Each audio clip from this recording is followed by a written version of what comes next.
আজকে এসআইআর ঘোষণা হয়ে গেল এবং আজকে রাত্রি 12টার পরে এসআইআর শুরু হয়ে যাচ্ছে।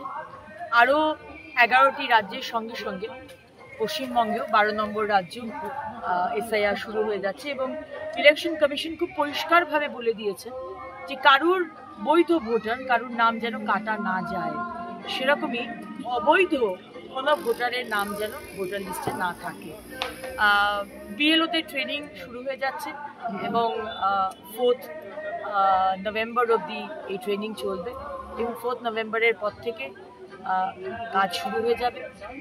আশা করব প্রশাসন এবং মমতা ব্যানার্জির সরকার, যদিও বা বলছেন যে একটা নামও যদি বাদ যায়, উনি নাকি বলেছিলেন আগুন জ্বালিয়ে দেবেন, কিন্তু উনি একবারও বলেননি যে একটা নাম যদি রয়ে যায় রোহিঙ্গা বা বাংলাদেশি মুসলমানদের, তাহলে কিন্তু উনি আগুন লাগিয়ে দেবেন, সেটা কিন্তু একবারও বলেননি।